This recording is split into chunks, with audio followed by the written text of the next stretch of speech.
안녕하세요. 사연에 빠지다의 DJ 민영입니다. 오늘 사연자님은 지독한 상사의 괴롭힘에서 벗어날 수만 있다면 뭐든지 할 수 있을 것 같다는데요. 과연 어떤 일들이 있으셨던 걸까요?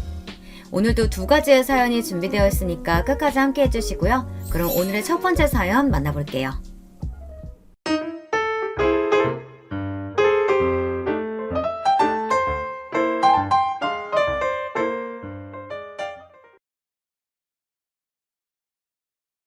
안녕하세요. 저는 결혼한 지 얼마 안 된 30대 새댁입니다. 저는 지금까지 살면서 누구한테 싫은 소리 한 번 한 적 없이 살았다고 자부할 수 있을 정도로 바보처럼 살았습니다. 그런데 제 생각이 틀렸어요. 남들이 보기엔 그게 그냥 아무것도 모르는 호구로 보였나 봐요. 함부로 막 해도 되는 줄 아는 것 같았습니다. 저는 공무원입니다. 공무원 시험에 합격했을 때 날아갈 듯이 기뻤어요. 어머니도 너무 뿌듯해 하셨습니다. 그럴 수밖에 없었던 게 집안 형편이 좋지 않은 상황에서 제가 좀 힘들게 공부했거든요. 아주 어릴 때 아버지가 돌아가시고 어머니가 저를 혼자 키우셨습니다. 식당 일부터 남의 집 가정부까지 마다하지 않고 일하셨어요. 그러다가 우연히 알게 된 분의 도움으로 큰 식품 공장에 들어가게 되셨어요. 학교 급식도 들어가고 병원 식사도 들어가는 큰 회사였죠. 어머니는 적지 않은 나이에 이 일 저 일 전전하지 않고 고정으로 다닐 수 있는 직장이 생겼다는 것만으로도 기뻐서 하루도 쉬지 않고 일하셨습니다.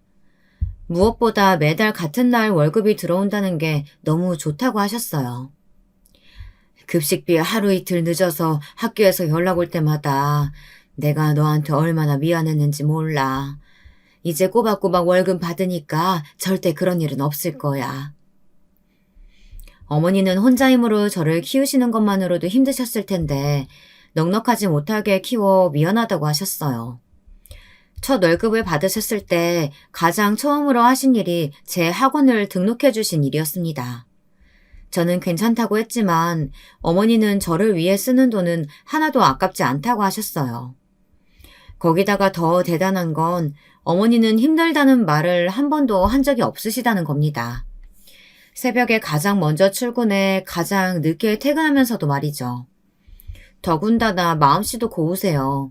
평생 힘들게만 사셔서 그런지 어렵게 사는 사람들을 보면 그냥 지나치질 못하셨습니다. 근무하시는 회사가 음식을 만드는 회사다 보니 공장에 버려지는 재료들이 많았나 봐요.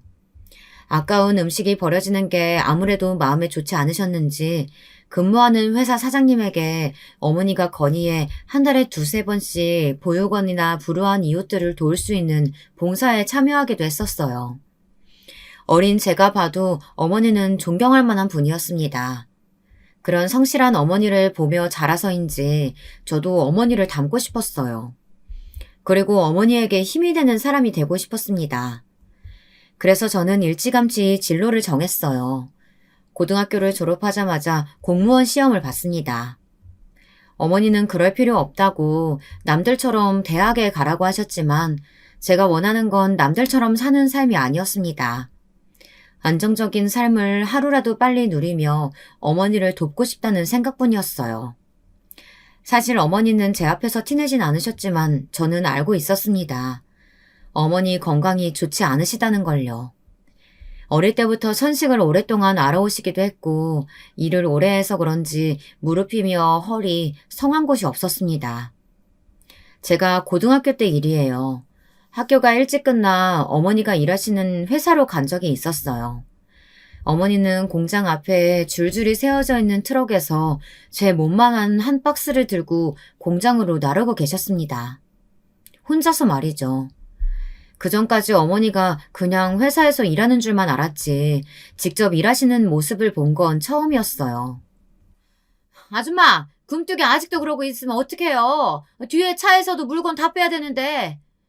아이고, 내가 오늘따라 허리가 펴지질 않네. 알았어요. 금방 후다닥 할게요. 공장 안쪽에서 멀끔하게 정장을 입고 나온 젊은 직원이 어머니에게 소리를 지르는데 어머니는 인상 한번 쓰지 않고 웃으며 한눈에 봐도 무거워 보이는 배추 박스를 들어내리시더라고요. 그때 알았습니다. 어머니가 지금까지 얼마나 힘들게 일했는지 말이죠. 저는 그래서 공무원을 선택했습니다. 남들 앞에 내세울 수 있고 안정적인 직장으로는 최고니까요. 제가 사실 재주가 별로 없어요. 할 줄 아는 거라고는 그나마 성실한 것 말고는 없습니다. 남들이 대학 가서 진로를 고민하고 스펙 쌓을 시간에 저는 하루라도 빨리 공무원이 돼서 자리를 잡으면 좋겠다 싶었죠. 제 계획은 나쁘지 않았습니다. 수능 준비로 바쁜 친구들 사이에서 저는 공무원 시험 준비를 열심히 했어요. 덕분에 고등학교 졸업하고 20살이 된 해에 자랑스러운 9급 공무원이 됐습니다. 공무원만 되고 나면 아무 문제 없을 줄 알았는데 아니었어요. 시작부터 삐걱댔습니다. 하필이면 전혀 연고지도 없는 지역으로 발령이 나 평생 살아온 지역을 벗어나야 했습니다. 저는 태어나 처음으로 어머니와 떨어져 살아야 했어요. 몸도 성치 않으신 어머니를 혼자 두고 나와 살아야 한다는 것도 걱정이었고, 어머니 없이 저 혼자 살아가야 한다는 것도 너무 막막하고 겁이 났습니다. 엄마, 나 없다고 또 식사 대충 때우고 일만 하면 안 돼? 밥 잘 챙겨 드시고 아프면 바로바로 병원 가는 거야. 나랑 약속해? 알았지? 늙으면 원래 다 여기저기 아프고 하는 거야. 내 걱정은 말고 너나 시청 가서 윗사람들한테 잘하고 예쁨 받으면서 일해. 엄마, 나 몰라? 나 엄마 닮아서 일도 잘하고 성격도 좋잖아. 어딜 가나 이쁨 받고 알아서 잘할 테니까 내 걱정 말고 잘 지내고 있어. 내가 주말마다 올게. 어머니 앞에서는 자신만만하게 이야기했지만 현실은 그렇지가 않았습니다. 생각처럼 직장 생활이라는 게 쉽지 않았어요. 더군다나 공무원이라는 직업 특성상 잘 참는 사람에게 모든 관심과 일이 쏠렸습니다. 무슨 말이냐고요?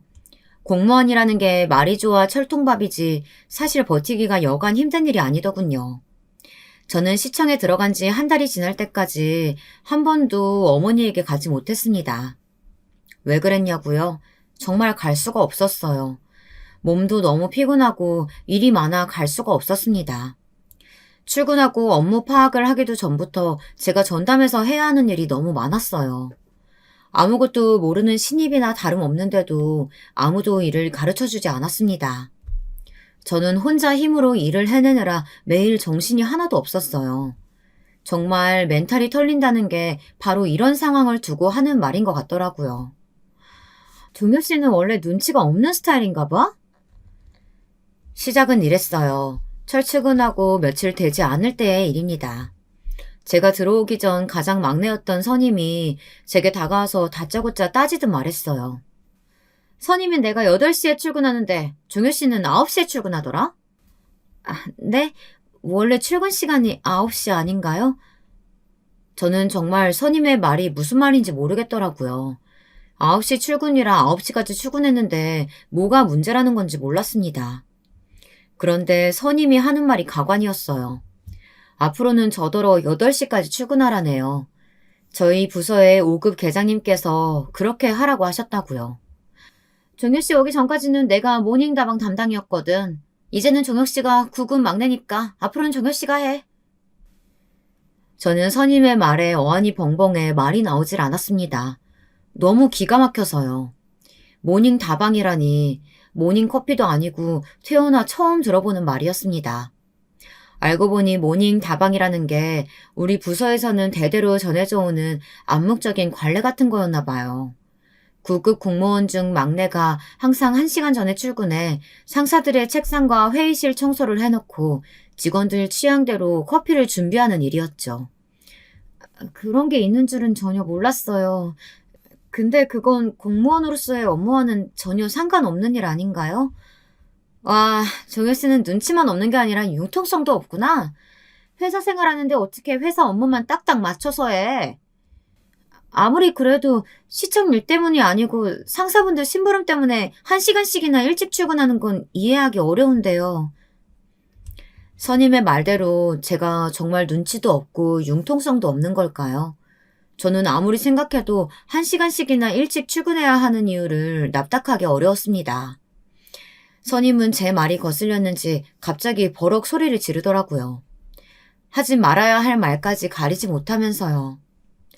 정효 씨가 아직 시청이 어떤 애인지 몰라서 착각하나 본데 우리가 같은 9급이긴 해도 엄연히 달라. 정효 씨는 고졸이잖아. 나는 4년제 나왔어.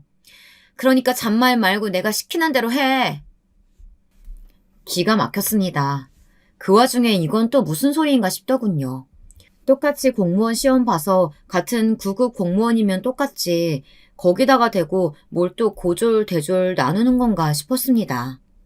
저는 그래봐야 몇 개월 차이도 안 내는 선임 주제에 선배 대접을 어지간히 받고 싶은가 보다 하고 넘어가려고 했어요.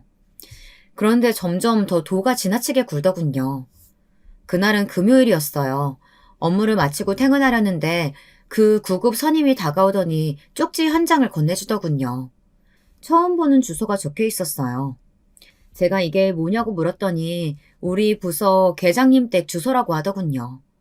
계장님께서 저에게 따로 시키실 일이 있다고 하셨다면서 내일 오전에 쪽지에 적힌 주소로 가보라네요. 제가 뭔가 물을 새도 없이 선임은 가버렸습니다. 저는 그날 저녁 집에 돌아와서도 마음 편히 쉬지를 못했어요. 아무리 직장 상사라도 그렇지 주말까지 시킬 일이 뭐길래 집 주소까지 알려줬나 싶어서요.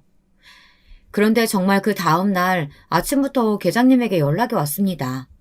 저더러 왜 아직도 오질 않냐고 하시면서요. 네, 그랬습니다.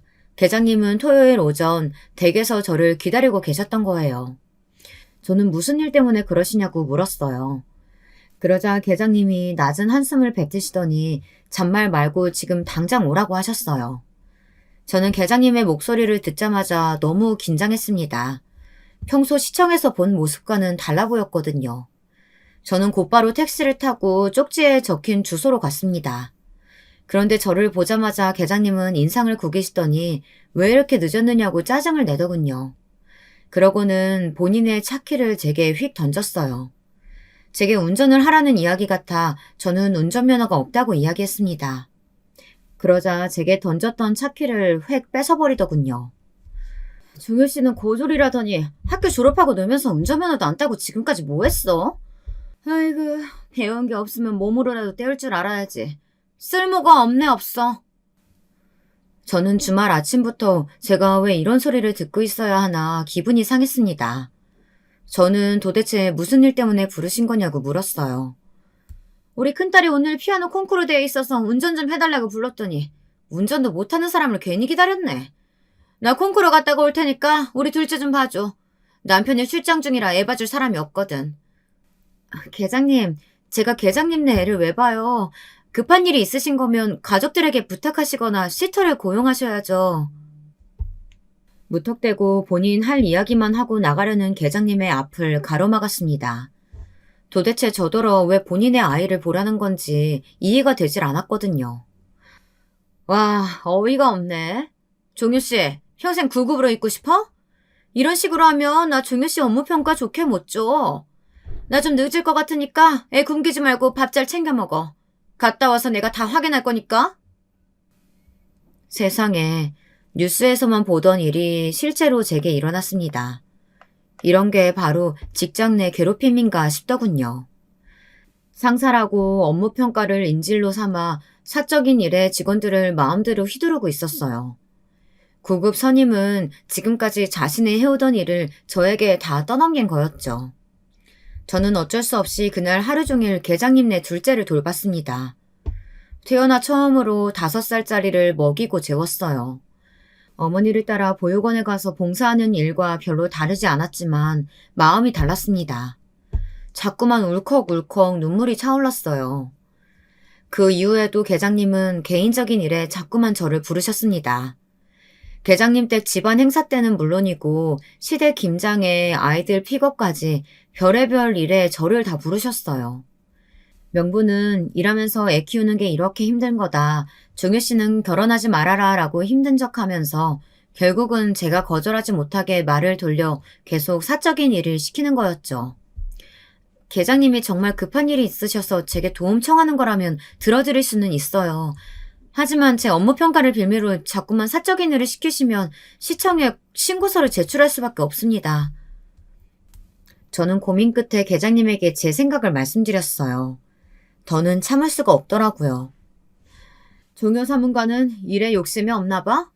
고졸의 구급이라 불쌍해서 내가 기회 주는 거 아니야. 나랑 가깝게라도 지내야 그나마 조금이라도 위로 올라갈 수 있지 않겠어? 평생 말단 구급으로 살 거야? 계장님 고정하세요. 종효 사무관이 나이가 어려서 아직 뭘 몰라서 그래요. 제가 잘 교육시키도록 하겠습니다. 괴롭히는 시어머니도 말리는 시누이도 얄미운 건 매한가지였습니다. 5급 계장이나 9급 선임이나 다 너무 짜증나고 재수없었어요. 저는 사회생활이 보통 일이 아니라는 걸 새삼 또 깨달았습니다. 저희 부서의 9급은 저와 그 선배가 유일했어요. 다른 분들은 모두 다 경력이 오래되셨고 직급도 7급 이상이셨습니다. 그런 환경이었으니 9급 선임은 항상 저를 의식했던 것 같아요. 저를 무시하면서 당연히 저보다 자기가 먼저 진급할 거라고 기대하는 것 같았어요. 계장님께서 그 9급 선임을 유난히 예뻐하시긴 했거든요. 제가 보기에도 그럴 만한 게 9급 선임은 신기할 정도로 여우짓을 잘했어요. 비위도 잘 맞추고요. 계장님이 머리만 조금 자르고 와도 어떻게 알고는 너무 잘 어울리네, 계장님 때문에 자기도 단발병에 걸리겠네 등등 이빠른 소리를 쉬지도 않고 잘했어요. 거기다가 계장님이 해야 할 일까지 본인이 굳이 도맡아 하겠다고 나서서는 결국은 제게 시켰다는 겁니다. 커피를 타는 잔심부름이나 굳은 일이야 제가 막내니 억울해도 꾹 참고 한다고 하지만 5급 계장님이 하시는 일까지 제게 시키는 건 말이 되질 않았어요. 선임 사무관님께서 시키시는 일이라 제가 어떻게든 혼자 해결해 보려고 했는데요. 도저히 제 선에서 진행할 수 있는 일이 아닌 것 같아요. 이건 계장님께 못하겠다고 말씀드려야 할 것 같아요. 저는 제가 할 수 없는 일이라고 솔직하게 말씀드렸습니다. 그리고 어차피 제가 해야 할 일도 아니었고요. 그런데 제 말에 9급 선임의 표정이 싹 굳어버리더군요. 종효 씨 말이 좀 이상하다. 꼭 우리가 종효 씨한테 다 시킨 것처럼 말하네? 사실 제 일이 아닌 건 맞잖아요. 안 그래도 제 업무만으로도 벅찬데 매번 감당하기 힘든 일까지 맡기시잖아요. 내내 속으로 꾹 참아왔던 게 터져버리고 말았습니다. 사실 저에게 일을 떠넘긴 게 한두 번이 아니었거든요. 제 일도 아닌 일을 밤새 야근까지 하며 해내야 하는 것도 화났지만 더 이상했던 건 제가 한 일을 마치 자신들이 한 일처럼 위에 보고했다는 겁니다. 저는 지난 몇 년 동안 바보처럼 참고만 있었어요. 쭉 8시에 출근을 하면서요. 그 잘난 모닝 다방인지 뭔지도 열심히 했고 재수없는 선임이라도 같이 일하는 직장 상사이니 웬만한 거는 다 참고 넘겼습니다. 그런데 몇 년 동안 참다 한마디 한 거 가지고 선임이 아주 난리를 치더군요. 와, 종효씨, 일부러 직원들이 있는 앞에서 이러는 거야? 우리가 종효씨한테 일 몰아주고 괴롭힌 것처럼 소문내서 나 제대로 쪽팔리게 하려고? 저는 절대 사람들 앞에서 일부러 그런 게 아니었습니다. 저는 작은 소리로 이야기했는데 오히려 소리를 지르며 일을 키운 건 9급 선임이었어요. 9급 선임이야말로 저를 이상한 사람을 만들었습니다. 제가 한 말을 멋대로 와전해 주변에 있던 직원들에게 일러 바치듯 이야기했어요. 저는 순간 너무 당황해서 얼굴이 터질 듯 빨개졌습니다. 그날부터였습니다. 저는 저희 부서 내에, 아니 어쩌면 시청 전체에서 개념 없는 9급 공무원으로 찍혀버렸어요. 제가 처음 시청에 들어왔을 때부터 저를 괴롭힌 건 본인이면서 오히려 제가 9급인데 선배 대접 받고 싶어 한다고 사람들에게 험담하고 다닌 것처럼 말을 꾸며냈더라고요. 저는 제가 하지도 않은 짓이니 소문이야 금방 잦아들 거라고 생각했습니다. 그런데 그 9급 선임이 계장님 라인인데다가 워낙 시청 내에서 친한 사람도 많다 보니 예뻐하는 상사들이 많았어요. 덕분에 소문은 쉽게 가라앉지 않았습니다. 소문이 어느 정도였냐면요. 제가 지나다닐 때마다 뒤에서 사람들이 수군거릴 정도였어요. 제가 걔잖아. 직원들 다 있는 앞에서 선임더러 같은 9급이라고 막 무시하면서 말 대꾸 왔다는 애. 암튼 요즘 애들 무섭다니까. 저는 별의별 소리를 다 들었습니다. 이대로 바보처럼 가만히 있다가는 이 시청 안에서 싸가지 없는 9급으로 제대로 낙인이 찍힐 것 같았어요. 제가 근무하는 시청이 지방시청이다 보니 사실상 부서 이동이나 근무지 이동이 잦지 않아요. 몇 년째 저를 괴롭히는 상사들과 매번 같은 일 가지고 실랑이 하려니 여간 힘든 일이 아니었습니다. 공무원은 위계질서도 중요하고 같은 직급이나 부서 안에서도 정치를 잘해야 합니다. 소위 말하는 줄타기죠. 저 같은 하급 말단 공무원은 줄 한 번 잘못하면 평생 고달프게 되는 것이었죠. 저는 매일 밥도 혼자 먹고 회식에도 한 번 가본 적이 없습니다. 누구도 제게 먼저 말을 걸어주는 사람이 없었거든요. 저는 고민 끝에 구급 선임에게 찾아갔습니다. 마음 같아서는 왜 제가 하지도 않은 행동을 했다고 헛소문을 내고 다니냐고 따져 묻고 싶었지만 직장 생활이라는 게 어디 그런가요? 이 좁은 시청 바닥에서 말단은 참아야죠. 저는 억울하고 속상했지만 어머니의 얼굴을 떠올렸습니다. 제가 아직 사회생활을 잘 모르고 미숙해서 선배에게 실수한 게 있으면 너무 죄송해요. 좀 이해해 주세요. 저는 100번 참고 인내하며 먼저 머리를 숙였습니다. 앞으로의 제 공무원 생활을 위해서라고 마음을 다잡으면서요. 그런데 선임은 제 사과에도 팔짱을 끼며 저를 아래로 대충 깔보더니 그럴 줄 알았다는 듯 웃더군요. 그러게 구급의 고졸 출신이면 네 주제를 알아야지. 어디서 감히 선임한테 말대꾸를 해. 앞으로 조심해. 또 내 앞에서 거슬리게 굴었다가는 그때는 아예 이 시청에서 얼굴도 못 들게 다니게 해줄 테니까. 그러면서 한다는 말이 제가 구급 공무원의 망신이랍니다. 국민 세금으로 월급 받는 공무원이 대학도 안 나왔다는 게 말이 되냐고요. 저는 그런 소리를 듣고도 멍청하게 바보처럼 서 있었습니다. 주먹을 꾹 쥐고 참았어요. 더는 사람들에게 욕먹고 혼자 있고 싶지 않았습니다. 저도 다른 사람들처럼 직장 동료들과 밥도 같이 먹고 당당하게 회식에도 가고 싶었어요. 그날 집에 돌아와 저는 얼마나 울었는지 몰라요.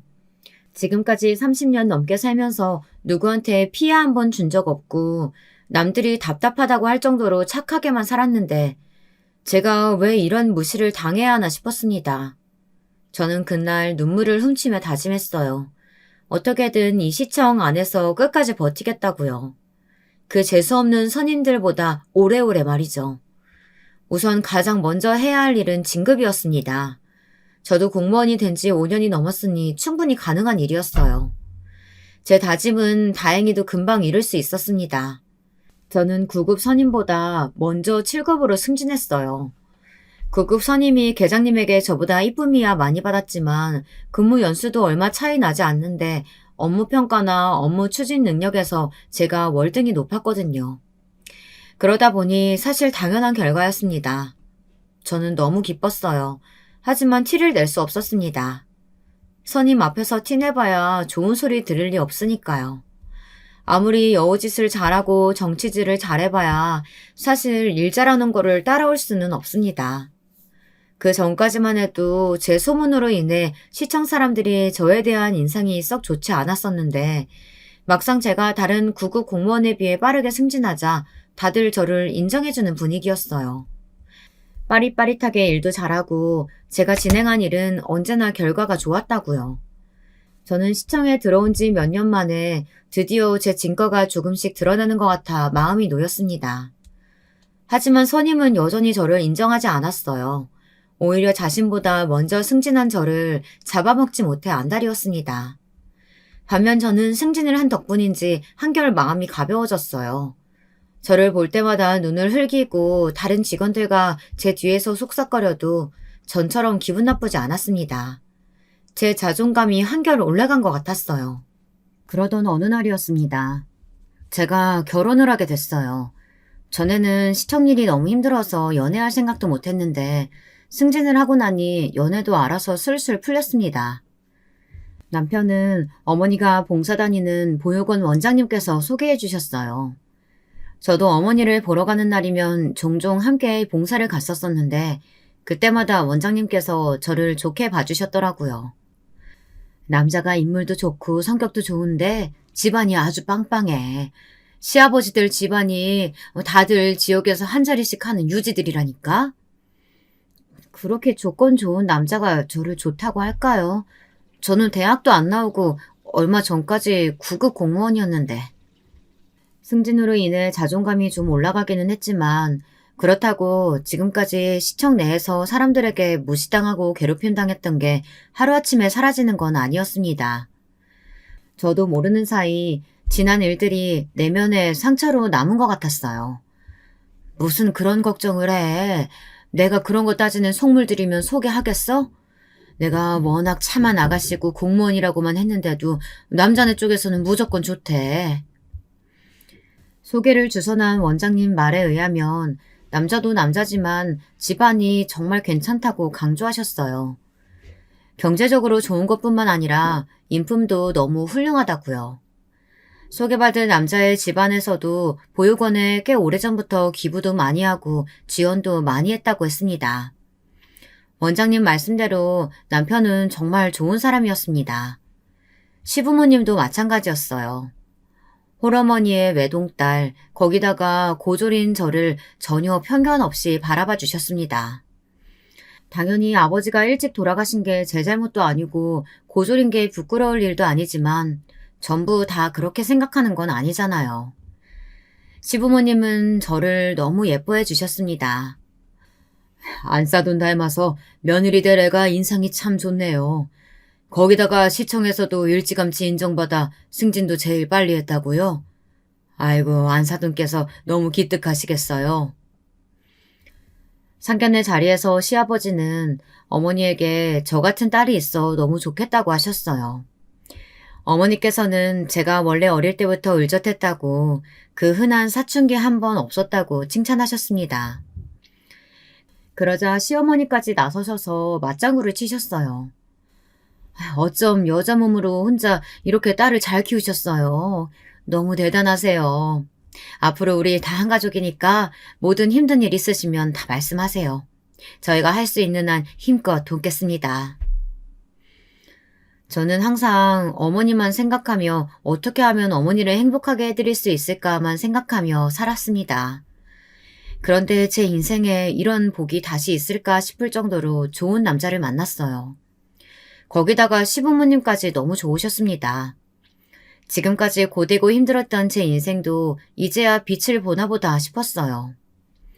하지만 제 인생이 그렇게 순탄하기만 할 리 없었습니다.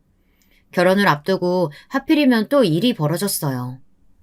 저와 9급 선임은 아무래도 전세계 악연이었나 봅니다. 악연도 이런 악연이 없었죠.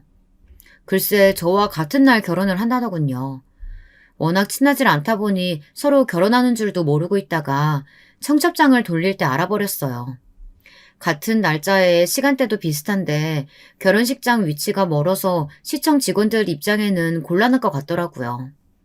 다들 제 앞에서 대놓고 말하지는 않았지만 하필이면 이렇게 예식날을 정하냐고 수군거리는 분위기였습니다. 사실 다른 부서 사람들이야 크게 상관없었어요. 저보다야 다들 9급 선임이 아는 직원들이 많았으니 제 결혼식에는 올 리가 없었죠. 하지만 저희 부서 사람들은 고민하는 눈치였어요. 저와 더 가까워도 9급 선임이 워낙 성격이 요란하니 제 결혼식에 오겠다고 말하기 곤란해하는 것 같더라고요. 사실 가장 중요한 건 계장님의 의견이었습니다. 이러니 저러니 해도 아래 직원 입장에는 곤란한 상황에서 차라리 계장님이 정해주는 게 편하니까요. 계장님께서는 이제 와서 결혼식 날짜를 바꿀 수 있는 것도 아니니 차라리 인원을 나눠서 반반 가까운 쪽으로 가자고 하셨습니다. 그게 같이 일하는 동료들끼리 서로 마음 상하지 않을 것 같다고요. 문제는 계장님께서 9급 선임이 아닌 제 결혼식에 오겠다고 한 게 화근이 되었습니다. 계장님 댁이 제가 식을 올리는 식장과 더 가까웠거든요. 그런데 그 사실이 9급 선임은 싫었나 봐요. 그때부터 자꾸만 직원들 다 있는 데서 대놓고 툴툴거리더라고요. 계장님이 한식 좋아하셔서 일부러 갈비탕 나오는 곳으로 예약한 건데 계장님 안 오신다고 하니까 저 너무 서운해요. 저희 부모님 계장님께 꼭 소개해드리고 싶었는데. 나도 못 가서 너무 아쉽지. 하지만 직원들끼리 정한 일인데 계장인 내가 마음대로 했어야 되겠어? 축의금 많이 보낼 테니까 너무 서운해하지 마. 그 꼴을 보는데 눈꼴이 시려 봐줄 수가 없었습니다. 마음 같아서는 제 결혼식 안 오셔도 되니 그냥 구급 선임 결혼식에 가시라고 하고 싶었어요. 그런데 며칠 뒤 말도 안 되는 일이 벌어졌습니다. 시청 내에 계장님에 대한 이상한 소문이 돌기 시작했어요. 사실은 계장님이 이혼했는데 시청 사람들한테 지금까지 아닌 척 연기하고 다녔다는 소문이었습니다. 같은 부서 직원이 직접 계장님 집에 갔다가 알게 된 사실이라고요. 저는 소문을 듣고도 당연히 모른 척 했습니다. 계장님의 개인적인 일이니 신경 쓰지 않았어요. 좁다면 좁은 시청 내에서 소문이라는 건 언제나 흔하게 있는 일이었으니까요. 그런데 그 일로 말도 안 되는 일이 벌어졌습니다. 괜한 똥물이 제게 튀었어요.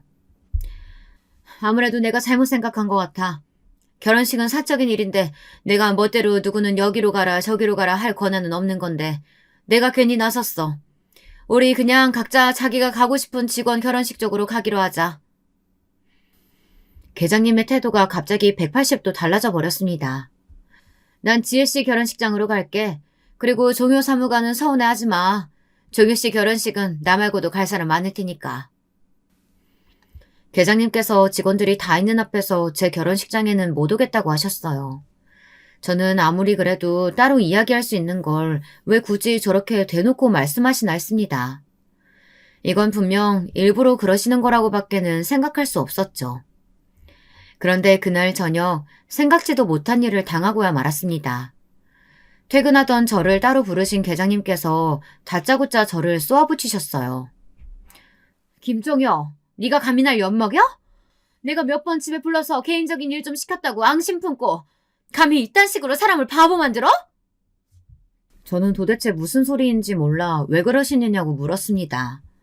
아무리 아래 직원이라도 함부로 말하면서 몰아붙이지 마시라고도 했어요. 그러자 계장님께서 하시는 말이 기가 막혔어요. 제가 계장님이 이혼했다는 소문을 내고 다녔답니다. 저는 아예 처음 듣는 소리였어요. 저는 계장님이 이혼했다는 사실도 전혀 몰랐으니까요. 계장님, 도대체 저한테 왜 이러세요? 저 계장님이 이혼한 거 정말 몰랐어요. 계장님이 저한테 그런 이야기 하신 적이 없는데 제가 어떻게 알겠어요? 순진한 얼굴로 얌전한 척 굴더니만 이게 아주 보통이 아니네. 우리 집에 드나든 게 너밖에 없는데 그럼 누가 소문을 내?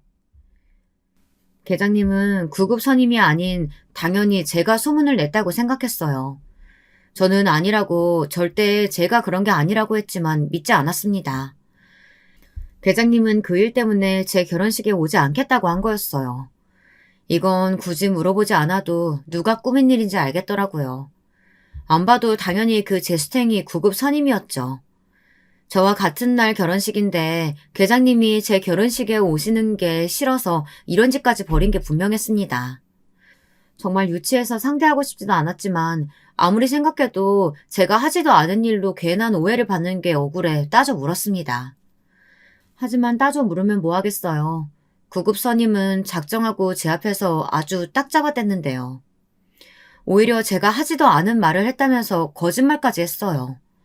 제가 먼저 계장님이 이혼했다는 말을 자기한테 했답니다. 본인도 제가 이야기해서 알게 됐다면서 연기하더군요. 난 말만 들어도 너무 마음 아프던데 종효 사무관은 어떻게 그런 얘기를 아무렇지 않게 여기저기 멋대로 떠벌리고 다닐 수가 있어? 계장님이 종효 사무관한테 얼마나 잘해주셨는데. 제가 그런 소리 언제 했다고 생사람을 잡고 이래요. 어머, 아무것도 모르는 척 딱 잡아대는 것 좀 봐. 진짜 소름 돋는다. 됐어. 이야기해봐야 뭐하겠어. 어차피 종효 사무관이 7급이라 9급 지혜씨보다 시청 사람들이 알아서 많이 올 거라고 했다며. 그러니까 나는 당연히 안 가도 되지. 이건 또 무슨 소린가요? 제가 하지도 않은 소리를 했다면서 계장님은 다짜고짜 저더러 아무리 직급이 있는 직장 생활이라도 동료들끼리 할 말이 있고 하면 안 되는 말이 있는 거라고 면박을 주셨습니다. 정말 너무 억울해서 속이 터질 것만 같았습니다. 9급 선임 이지혜 씨야말로 지금까지 저더러 고졸 9급 말단이라고 무시할 때는 언제고 이제는 제가 7급이라 자기를 무시했다고 거짓말까지 하며 몰아가더군요. 아예 사람들 앞에서 불쌍한 척 연기까지 하면서요. 안 그래도 한 부서에서 둘이 같은 날 결혼한다고 사람들이 말이 많았는데 이런 일까지 생겼으니 시청 안이 다 저희 이야기로 소란스러웠습니다. 그럴만하죠. 진실이 뭐든 간에 사람들이 듣기엔 아주 재미있는 가십이니까요. 소문은 일파만파 퍼져 저는 승진 좀 빨리 했다고 나이 많은 선배를 구급이라고 무시하는 개념 없는 애가 되어 있었습니다. 지금까지 별의별 일을 다 겪었지만 그 일은 견디기 힘들었어요. 정말 공무원을 그만둬야 하나까지 생각했습니다. 다른 지역이나 다른 기관으로 이동을 한다고 해도 이 좁은 지역에서 소문이란 건 쉽게 잊히질 않으니까요. 하지만 시청을 그만두면 이제와 제가 뭘 할 수 있겠어요. 고졸에 그 흔한 운전면허 한 장 없는데 말이죠. 사실 시청 안에서 이상한 직원으로 낙인 찍히고 제가 하지도 않은 일을 가지고 사람들에게 손가락질 받는 것도 당연히 서러웠지만 사실 제일 힘든 건 제 결혼식에 시청 사람들이 아무도 오지 않을 수 있다는 불안감이었습니다. 명색이 공무원인데 제 직장 동료들이 아무도 오지 않으면 시부모님께서 어떻게 생각하실지 걱정이 됐어요. 제가 시청 일로 힘들어할 때 가장 큰 힘이 되어준 건 바로 남편이었습니다. 자기가 잘못한 게 없고 떳떳한데 뭘 걱정해. 그 선임이랑 계장이라는 사람이 해도 해도 너무하는 것 같아. 우리 더는 참지 말고 아버지한테 이야기해보자. 자기도 알지? 우리 아버지 지역에서 유지나 다름없어. 아버지 말 한마디면 그런 사람들 자르는 건 일도 아니야.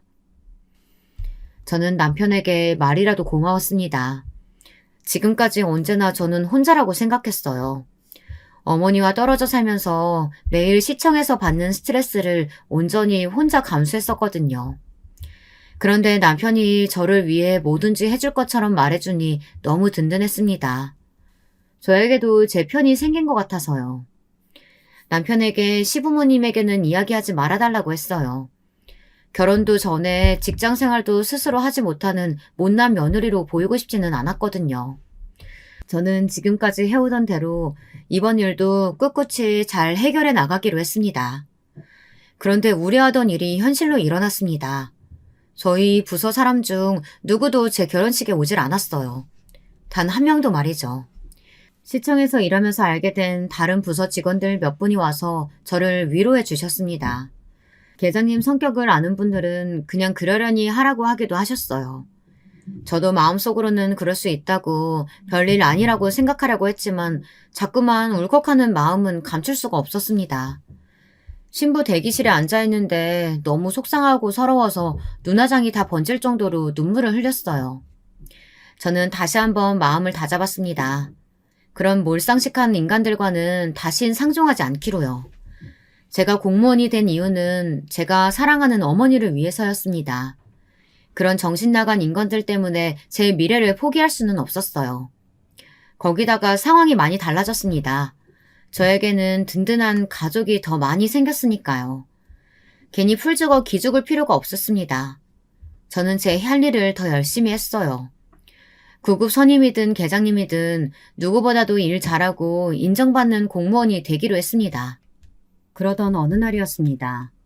그날은 1년에 한 번 시청에서 준비하는 지역 내에 가장 큰 행사가 있는 날이었어요. 시장님 주최로 진행하는 행사다 보니 시청 내의 공무원이라면 모두가 다 긴장하는 날이었죠. 저희 부서에서 행사의 가장 중요한 부분을 맡아 준비하느라 저는 한 달 내내 야근하며 정신없이 준비했습니다. 노력한 만큼 다행히 행사는 잘 마무리됐습니다. 저는 행사가 끝나고 회식 자리에 도착하자마자 시부모님이 계신 테이블로 가 인사를 했습니다. 시아버지께서도 행사에 참여하시고 저를 위해 큰 도움을 주셨거든요. 시아버지께서 저를 도와주시겠다고 행사 지원을 해주신 것도 모자라 주변에 아는 지인들까지 소개해 주시며 많은 도움을 주셨습니다. 저는 시아버지의 존재만으로도 너무 든든했습니다. 한참 회식 자리가 무르익었을 때쯤이었어요. 시장님과 보좌관님이 저희 부서가 있는 테이블로 직접 오셔서 저희 부서 덕분에 행사가 너무 잘 치러졌다며 칭찬하셨습니다. 이번에 우리 김종효 사무관이 아주 고생이 많았다죠? 우리 보좌관들 말이 김종효 사무관이 매일 혼자 사무실에 남아서 야근했다고 걱정이 많더라고요. 너무 고생 많았어요. 결혼한 지도 얼마 안 된 신혼인데 시청에서 너무 부려먹는다고 남편이 내 욕 좀 했겠어. 시장님의 칭찬과 농담에 저는 민망해 어쩔 줄 몰랐습니다. 그래서 저는 처음 맡아보는 행사라 잘하고 싶은 마음에 그런 거라고 둘러댔어요. 시장님이 자리로 돌아가시고 난 뒤 저희 부서 테이블 분위기가 좋지 않았어요. 함께 앉아있던 팀원들이 슬슬 계장님의 눈치를 살피는 것 같았습니다. 저는 여기 있다가는 아무래도 또 괜한 소리 들을 것 같아 자리를 피했습니다. 화장실을 가는 척 밖으로 나와버렸어요. 그런데 역시나 이런 좋은 기회를 그냥 넘어갈 리 없는 구급 선임이 슬쩍 계장님을 끌고 저를 따라 나왔더라고요.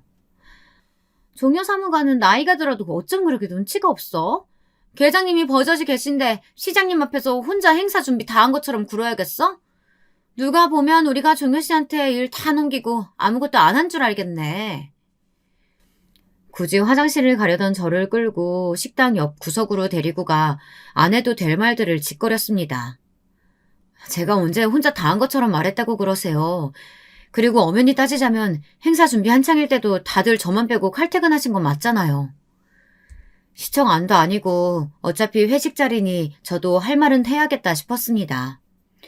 그런데 담배만 뻐끔뻐끔 피어대던 5급 계장님이 저를 빤히 쳐다보시더군요. 아주 날이 바짝 선 눈으로요. 어머머 계장님, 얘 말하는 것 좀 봐요. 그거야 팀원들 각자 다 집안에 일이 있으니까 어쩔 수 없이 간 거지. 우리가 뭐 일부러 그랬겠어? 어차피 행사도 잘 끝냈고 시장님께 칭찬도 받았으니 저도 좋게 넘어가려고 했습니다. 하지만 꼴에 잘났다고 뻔뻔하게 구는 꼴이 정말 보기 싫었어요. 말이 나왔으니까 하는 말인데요. 선배들 일부러 저 괴롭히려고 그러신 거 맞잖아요. 다들 집안일 있다고 일찍 가셔놓고 저만 빼고 회식한 거 누가 모를 줄 알아요? 제가 퇴근하다가 근처 노래방으로 다 같이 들어가시는 거 다 봤거든요. 그랬습니다. 사실 그런 일이 한두 번은 아니라 이제 일일이 속상하지도 않아요. 단지 왜 저에게만 이런 일이 일어나는 건지 가끔 억울할 때는 있었습니다.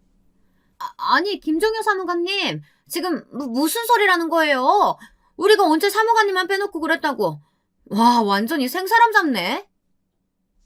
가게 안에 있던 사람들이 하나 둘씩 밖으로 나왔습니다. 조금 전까지 반말을 찍찍 해대며 소리를 지르던 선임은 주변을 일식하더니 괜히 존댓말을 해댔어요. 가소롭더군요.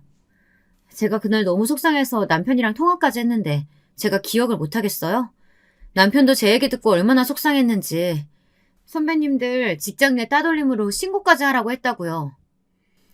저는 이때다 싶었습니다. 주변에 사람들이 많으면 많을수록 좋다고 생각했어요.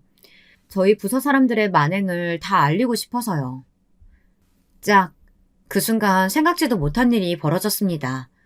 술에 취해 빨개진 얼굴로 담배만 연신 피워대던 계장님이 갑자기 제게 달려들더니 제 뺨을 내리쳤어요.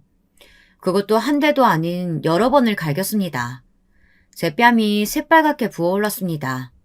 순간 옆에 있던 구급 선임도 놀랐는지 계장님을 말릴 정도였죠. 계장님 왜 이러세요? 시청 사람들도 많은데 그만하세요. 이 손 안 놔? 여기가 어디라고? 감히 따돌림이니 뭐니 그런 개소리라고 있어. 네가 앞에서는 얌전한 척 굴더니만 내 대해서는 신고 안 해 만회하면서 내 인생 조질 생각만 하고 있었구나. 술에 취해서인지 아니면 너무 흥분해서인지 계장님은 이성을 잃은 것 같았습니다. 나이도 50이 다 되신 분이 힘이 얼마나 센지 저를 밀치는 힘에 저는 그만 바닥에 넘어지고 말았습니다. 제가 들고 있던 가방까지 바닥에 다 내동댕이 쳐졌어요. 내가 김종효 전년 처음 봤을 때부터 마음에 안 든다고 초장에 잡으라고 했어 안 했어? 멍청한 것들이 무식한 고졸년 하나 어쩌지 못해서 결국은 사람을 이렇게 돌아버리게 만들어. 지금까지 얌전한 척 뒤로 호박씨 깐 건 제가 아니라 계장님이었습니다. 사람들 앞에서는 항상 고고한 척 하시더니만 결국 본색을 드러내신 거죠. 계장님도 워낙 욕심이 많고 승진에 목말라 있던 분인 건 알았지만 이 정도인 줄은 몰랐습니다. 시장님께 제가 칭찬을 받은 것만으로도 마음에 안 들었는데 제가 괴롭힘이니 뭐니 하는 소리까지 하니 도저히 흥분을 참지 못하신 거죠. 최근 들어 공무원뿐 아니라 직장 내 따돌림이나 괴롭힘에 대한 문제가 불거지며 누군가 책임져야 하다 보니 상사들 입장에서는 예민해질 수밖에 없었죠. 하지만 그렇다고 해서 저에게 손찌검까지 하다니 이건 말이 되질 않았습니다. 저는 너무 놀라 어안이 봉봉해 말도 잘 나오지 않았어요. 그때였습니다. 담배를 피우러 가게 밖으로 나오던 시아버지께서 하필이면 이 거지 같은 광경을 보고 마셨어요. 붉게 부어오른 제 얼굴을 보시고 이상함을 감지하신 시아버지는 곧바로 제 곁으로 다가오셨어요. 그리고 바닥에 떨어져 있는 제 가방을 보시고는 인상을 구기셨습니다. 이게 다 뭐야? 우리 며느리 얼굴이 왜 이래? 짝. 잠시 뒤 믿기지 않는 일이 벌어지고 말았습니다. 시아버지께서 계장님의 뺨을 세게 쏘아붙이셨어요. 손을 부들부들 떠시면서요. 하필이면 시아버지께서 제 가방에서 떨어진 서류들을 보고 말았거든요. 무슨 서류냐고요?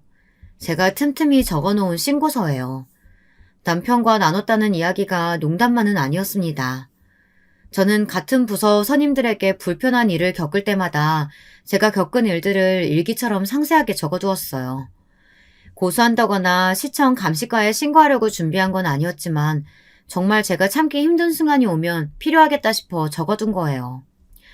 사적 노무지식, 비인격적 대우, 업무 불이익, 따돌림 등 이렇게 시작되는 글들이 빼곡하게 적힌 신고서를 읽어내려가던 시아버지는 결국 참지 못하시고 계장님의 뺨을 날리신 거죠. 시청 계장이나 됐다는 사람이 무식해도 정도가 있지. 어디 감히 내 며느리 뺨을 날려? 당신이 지금 내 며느리한테 한 짓이 바로 직장 내 따돌림이고 괴롭힘이야.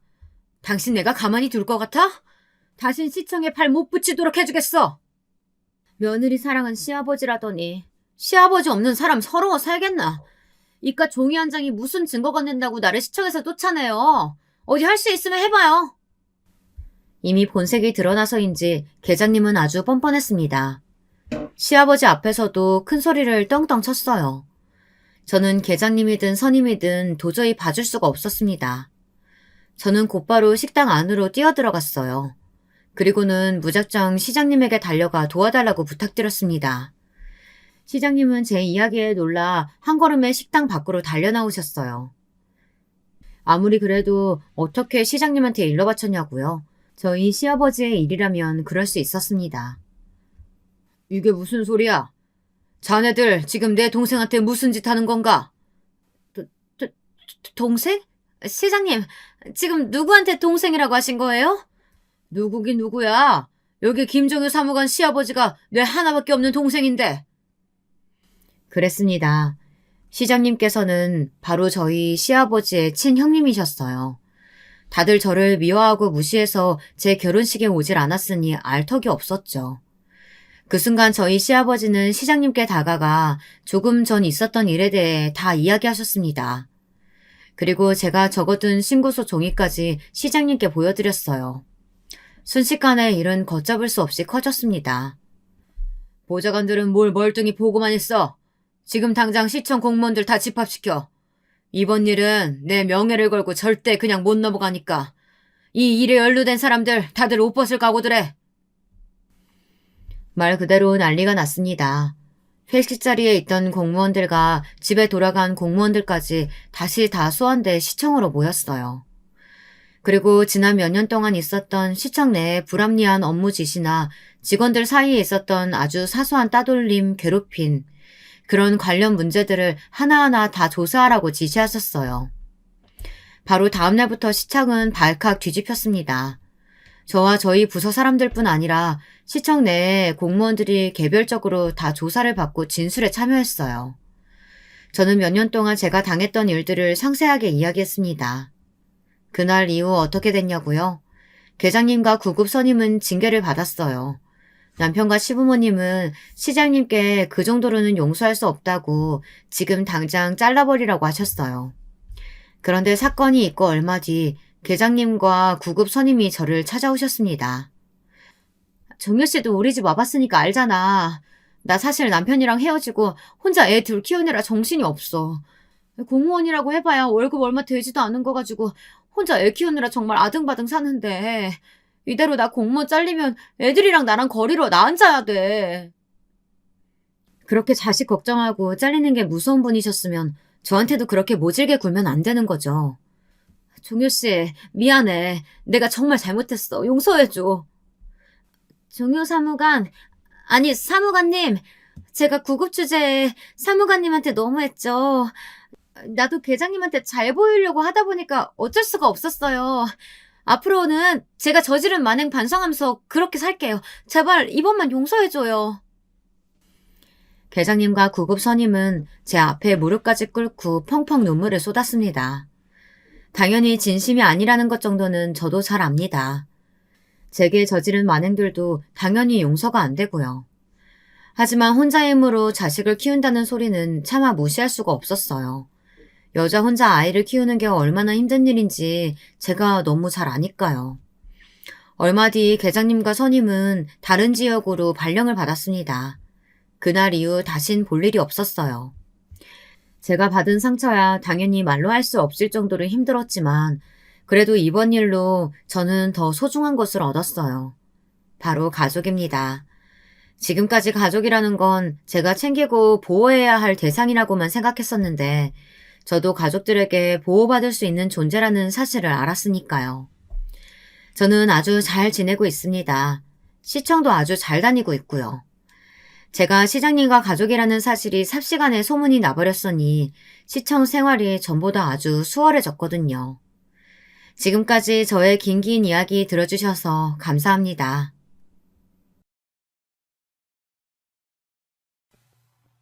안녕하세요. 여러분들은 살면서 누군가의 대가 없는 호의를 받으신 적이 많으신가요? 저는 살면서 그런 호의를 받아본 기억이 별로 없다고 생각했는데 최근에 일어난 일로 다시금 생각을 고쳐먹게 되었어요. 이 일을 저만 알고 있는 것보단 더 많은 사람들에게 공유하는 게 더 좋을 것 같아 따뜻함을 전해주고자 글을 쓰게 되었고요. 제 소개를 하자면 저는 평범 이하, 그러니까 불행하다면 불행한 인생을 살았던 여자입니다. 생각해보면 저의 삶은 항상 낭떠러지 바로 앞에 있는 것처럼 위태롭고 불안했습니다. 어린 시절부터 그랬죠. 부모님이 저를 버리고 떠나는 바람에 친할머니에게 맡겨져 자랐는데 친할머니 또한 애정이 많은 분이 아니셔서 제가 뭐만 잘못하면 저를 그리 구박하시곤 했어요. 야, 이 기집애야. 내가 이불에 오줌 싸지 말라고 했니? 안 했니? 너 할미 말 안 들을 거야? 죄송해요, 할머니. 잘못했어요. 아유, 너 때문에 못 산다, 못 살아. 아니, 내가 대체 전생에 무슨 죄를 지어 너를 돌보게 된 건지 하늘도 무심하시지, 무심하셔. 보통은 손주라 하면 이뻐하고 귀하게 여길 만도 하잖아요. 그런데 부모에게 버려진 저를 맡아 기르시면서도 할머니는 단 한 번도 저를 가엾게 여긴 적이 없으세요. 그저 짐덩어리 취급이셨죠. 자기도 관절이 쑤시고 아파 죽겠는데 어린 손주마저 길러야 하는 팔자가 되었다며 외려 한탄하시곤 했습니다. 그런 할머니 잔소리를 들으며 살아가다 보니 어느새 제 마음속엔 얼른 이 집을 나가 성인이 되면 독립해야겠다는 결심이 서더라고요. 학창시절 딱히 학업에 대한 지원도 받지 않았으니 공부에 대한 의지 또한 없었습니다. 그저 학생 신분으로 할 수 있는 아르바이트들을 하며 얼른 나가고 싶다는 생각만이 가득했어요. 그리고 마지막 날 조용히 짐가방을 챙긴 후 말씀드렸죠. 할머니, 저 이제 나가 살게요. 아르바이트 돈도 모았으니 안 보태주셔도 됩니다. 지금까지 감사했어요. 마지막 떠나는 길까지도 할머니는 아무 말씀 없으셨습니다. 그저 잘 가라는 듯 문을 쾅 닫곤 집으로 들어가 버리셨죠. 그 닫힌 문을 바라보는데 이 집에서 지내온 세월이 떠오르며 문득 서글프고 서러워지더라고요. 내 인생 어디서부터 어떻게 꼬인 걸까 싶고 지금 생각해보면 갓 20살 된 어린아이가 그런 생각을 하며 터덜터덜 집을 나왔다는 사실이 가슴 아프게 느껴지기도 합니다. 허나 집을 나왔다고 해서 고난이 끊긴 건 아니었어요. 제가 얻은 건 단 하나, 자유뿐이었어요. 이제 할머니 눈치 보지 않아도 되고 자유롭게 내 맘대로 살 수 있다는 것, 그거 하나는 얻었지만 다른 경제적인 부분에선 계속 헐떡일 수밖에 없더군요. 돈을 벌기 위해 제가 처음 취직한 곳은 화장품 매장이었어요. 매장에 오는 손님들을 응대하고 고른 화장품을 계산해주는 단순한 일이었는데 대신 하루 종일 서 있다 보니 다리가 많이 아프고 힘들었어요. 거기다 주 6일 근무를 했지만 저축할 수 있는 돈도 그리 많지 않아 하루하루 빠듯하게 살아가고 있었습니다. 그러던 와중에 같이 일하는 동료에게서 조금 솔깃한 제안을 받았어요. 유정아, 언니가 돈 많이 벌 수 있는 곳 아는데 거기 한번 취직해 볼래? 돈 많이 벌 수 있는 곳이요? 거기가 어딘데요? 아, 별거 아니야. 그냥 술 좀 따라주고 손님들한테 웃어주면 돼. 밤에 일하는 거라 힘들긴 해도 여기보다는 훨씬 돈 많이 버니까 정 안 맞으면 하다 그만둬도 되고. 고시원 방에서 편의점 도시락을 먹으며 늘 쪼들리게 사는 제 처지를 알았던 동료 언니가 돈을 많이 벌 수 있다며 그런 제안을 한 겁니다. 솔직히 너무 흔들렸어요. 한 번도 그런 곳에서 일해볼 생각은 해보지 않았는데 두렵기도 하고 어떻게 해야 하나 고민하고 또 고민하고 근데 머릿속에서 결정을 내리기도 전에 이미 제 발은 그곳으로 향하고 있더라고요. 너무 절박했던 거겠죠. 불 꺼진 술집 안에 들어온 순간 긴장이 되어 다리가 후들거렸지만 면접은 막상 별거 없었습니다. 아는 언니 소개를 받아 와 그런 건지 내일부터 일할 수 있죠 한마디 하며 출근하라고 하더라고요. 내일부터요? 네, 내일부터 나와요. 아, 네, 알겠습니다. 열심히 하겠습니다. 저를 면접 본 여자는 30대 중반쯤 되어 보였는데 빨리 관두지 말라는 말만 하면서 채용했어요. 저 역시 돈만 벌 수 있다면 그저 이 고시원방만 벗어날 수 있다면 뭐든 할 거라고 생각했기에 그러겠노라 다짐하며 일을 시작했어요. 처음 해보는 술집 일, 정말 말 그대로 제 영혼을 쥐어뜯는 일이라고 표현해도 좋을 겁니다. 딸버린 제가 나이든 아저씨들 옆에 앉아 술을 먹고 은근한 손길들을 받아내는 일은 결코 쉬운 일이 아니었습니다. 밤낮이 바뀌거나 잘 못 마시는 술을 마시는 것까진 크게 문제가 되지 않았습니다. 그 정도야 더 힘든 일도 해봤는데 충분히 버틸 수 있었죠. 근데 그곳에서 일하며 제 자신이 더러운 일을 하고 있다는 생각을 떨쳐낼 수가 없었습니다. 거기다 한 번씩 진상 손님도 있었기에 그런 손님들이 제게 손가락질을 하고 침을 뱉고 막대하면 그날은 정말 목이 쉬어라 울며 집에 돌아갔던 것 같습니다. 아니면 필름이 끊길 때까지 술을 먹던가요. 가끔 잔뜩 취한 손님들이 너같이 천한 X가 하는 말들이 너무 듣기 괴로웠습니다. 그래서 첫 3달까지 술집 안으로 들어가는 문 앞에선 오늘은 꼭 그만둔다 말해야겠다고 생각하며 출근했어요. 그런데 돈이라는 게 정말 무섭더라고요. 술집 일은 술과 웃음을 파는 대신 얻을 수 있는 돈은 어마어마했어요. 화장품 매장에서 죽어라 일을 해도 벌지 못했던 돈을 여기선 하루 이틀이면 벌 수 있었습니다. 그때 마음을 다시 다잡았던 것 같아요. 그래, 딱 1년만 하자. 1년만 하고 그만두자. 1년 동안 버는 돈이면 서울에 괜찮은 집 하나는 구할 수 있을 테고, 그 이후엔 괜찮은 직장을 구해 다시 정상적인 돈벌이를 하자고 다짐했어요.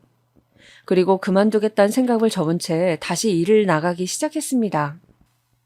하지만 1년을 채우고도 저는 나오지 못했어요. 심지어 가끔씩 술집에서 일하는 아가씨들이 명품에 미쳐 백화점을 돌아다니곤 했는데 처음엔 그걸 이해 못했지만 나중에는 저 역시 그러고 있더라고요. 버는 돈이 많으니 쓸 곳이 그런 데밖에 없었어요. 남은 돈을 저축하긴 했지만 이미 살고 있는 오피스텔도 환경이 나쁘지 않아 나중에는 그러지도 않았어요. 마치 하루살이 같은 삶이었어요. 제 삶은 어느새 20대의 다른 아가씨들과의 삶과는 거리가 생겨버렸고 돌아갈 수도 없었습니다. 허나 그렇게 하루 돈 벌고 하루 돈 쓰고 의미 없는 삶이 지속되고 있다는 것을 알았을 땐 제 인생은 이미 나락으로 추락한 후였고요. 그러던 어느 날 조금 정신이 들었던 계기가 생겼습니다.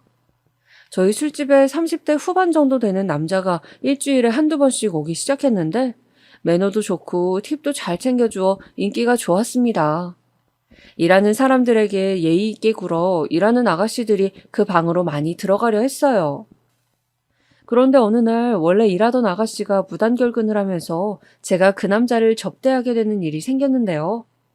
남자는 조용히 술을 마시다가 갑자기 저에게 어쩌다 여기까지 오게 되었냐 묻더군요. 생각지도 못한 질문에 당황했죠.